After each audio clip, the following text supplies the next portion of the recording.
dhugaatti namni dararaa ijoolleen Saudi Arabiyaa keessa jiran kadeemee dhufee miti warras teenyu kana nu sukkanneessee jira wanti achitti ta'aa jiru sun.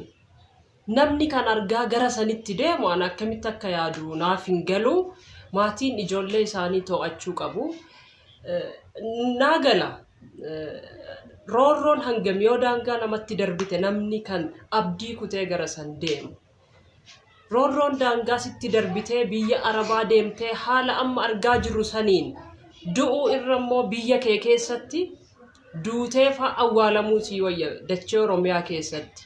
Santu irra kabajas nuuf qaba. Hamma reeffi nama keenya keeshaan maramee achitti ajaa'ee gatamee jedhu maatiinis si argee rakkattee beeloftee duutuyyuu biyya abbaa keetii keessatti boru maatiin kee qabrii kee dhaqee si ziyaaree qabrii kee maatiin bakka arguu danda'utti du'uu wayya jedha.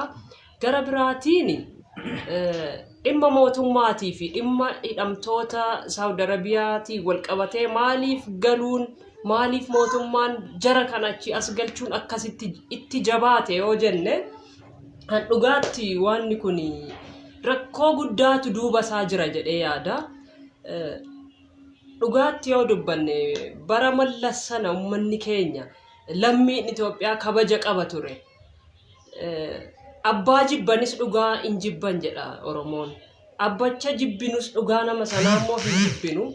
Bara san ni yaadadha uummanni keenya yeroo inni yaadatta yoo ta'e warri eessarratti qalaman lammiin Itoophiyaa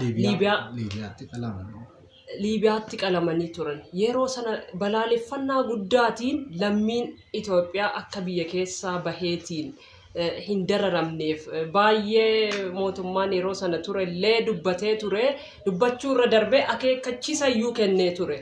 Yeroo ammaa kana garuu lammiin Itoophiyaa haaluma amma argaa jiru kanaan dararaa guddaa keessa jira biyya ormaa keessatti.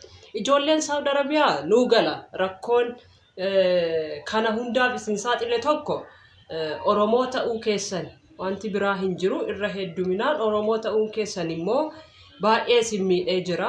Wanti kun immoo hin darba yoo jiraattan innuma baatu abdii hin murinaa jedhaan. Mootummaan immoo mootummaa Dr. Abiyyiin ani jechuun namumti biraan naaga'uu danda'ullee yoo jiraate yoo rakkoon otoo fakkeenyaaf ana ta'e ana otoo ta'e Abiyyi guyyaa tokko lama yuunatti fudhatu lammiin keenya hidhamuun wama jiru ta'e garuu dararaa dhalli namaa hin argine sana hin argu ture.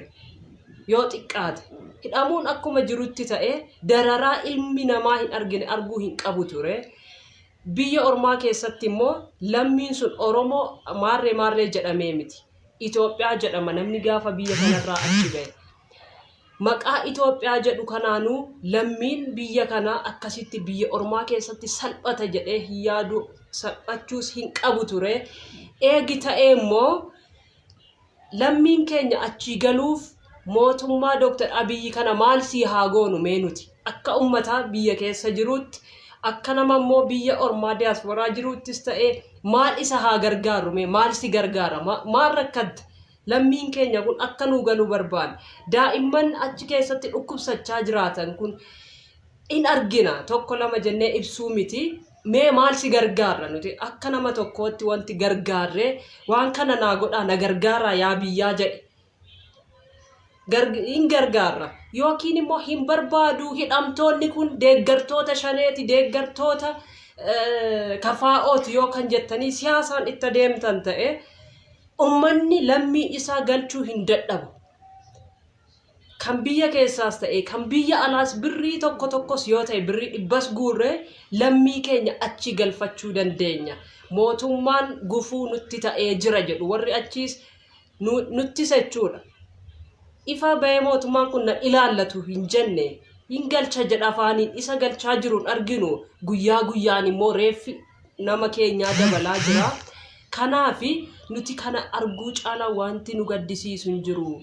Dhugaatti ikoonomiin biyya kanaa gadi deebi'eera wanta waliin beeknutu jira.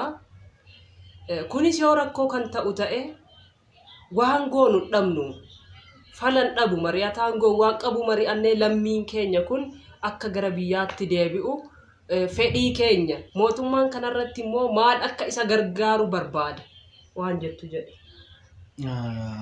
Dhugaadha. Yaadonni ati kaafte kun yaadota waqtaawaadha.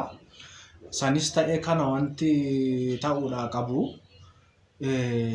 Akkamitti hidhamtoonni kun mana hidhaa sanii baanii gara biyya isaaniitti galuu danda'anidhaan haala mijeessuu irratti haaldureen jechuun qajeelumatti inni dursaa mootummaadha ka dhimmi kun isa ilaallatu. Mootummaan dhimma kanarratti calee laala jedhee si yaadu akka nama tokkootitti. Sanis ta'e kana garuu itti cichoominaan itti deemee dhimma kanatti furmaata godhee ijoollee achitti daraaraa kana keessa jiran bahanii gara biyya isaaniititti gara maatii isaaniititti bifa makamuu danda'an irratti deemsisaa yaa hudhaa qabaachuu danda'a waan isa hudhee qaben beeknu. Turii dafi nu amma isa osoo hin taane nummoo akka lammiititti akka immoo obboloota keenya achittidhaa jiran kanarratti maaldhanu gama keenyaan gargaarsi nu gochuu dandeenyu maalidha wanti nu gochuu dandeenyu isa jedhudha maal uf gaafanna. Gaafa akkas ta'u maalidha jechuun achi dhufuudhaaf baasii kaffaltii deebi'ee achi pileeniidhaaf kaffalamee xiyyaaraaf kaffalamee gamana dhufuudhaaf rakkisaadha moo achi kamanii achi ba'uudhaaf wantoota isaan rakkise maaltu jira waan jedhu gadi fageenyaan mootummichi silaa dubbatee waan kana furmaatatti gochuu malee. Sanis ta'ee kana garuu amma ammaatti furmaanni dhabamee ijoolleen guyyaa guyyaatti du'aa jiru guyyaa guyyaatti daa'imman achi keessatti dhukkubsachaa jiru du'aa jiru ijoolleen ulfaan achi keessa galan akkasumatti ulfi isaan irraa ba'aa jira isaan kun ulfi irraa ba'u qofa hamma du'uutti qaqqabanii jiru.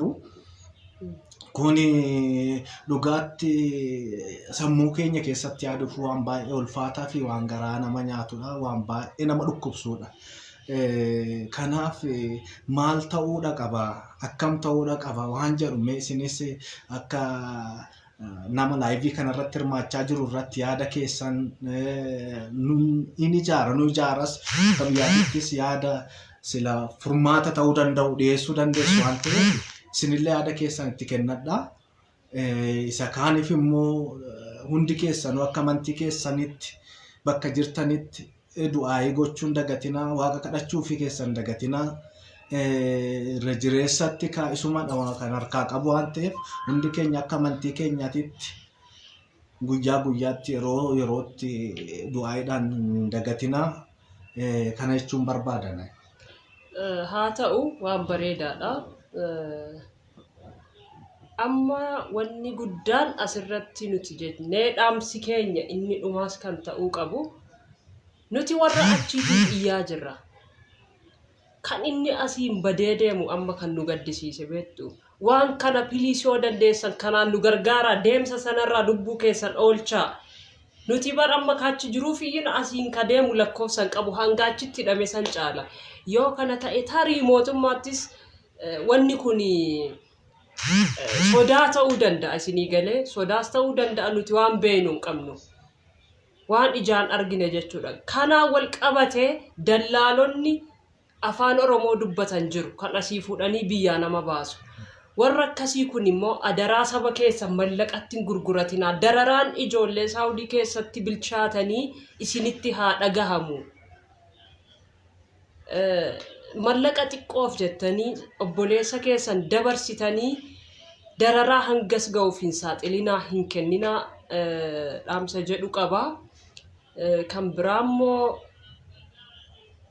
bal'inaan wanti dhiyeenyatti irratti mari'annu ni jiraata. Kan nama hiiku waaqa kan nama hiikus waaqa waan ta'eef namu amantaa qabuun ijoollee hidhamanii mana hidhaa Saawud Arabiyaa keessatti dararaa argaa jiran kadhannaan bira haa dhaabbannu. Dhiifama.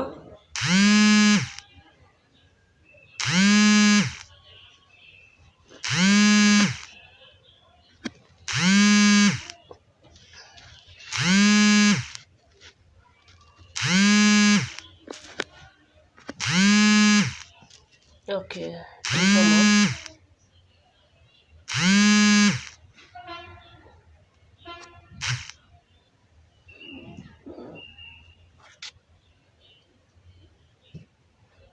dhiifama nuu godha nurratti hin bilbilinaa.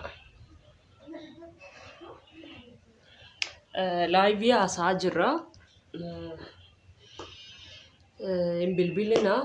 Dhaamsi keenya dhumaa isa kana ijoolleen keenya biyya Arabaa kana qofa iyyuu osoo hin taane Saawudii qofa osoo hin taane warroonni biyya Arabaa adda addaa keessa jirtan of eeggadhaa.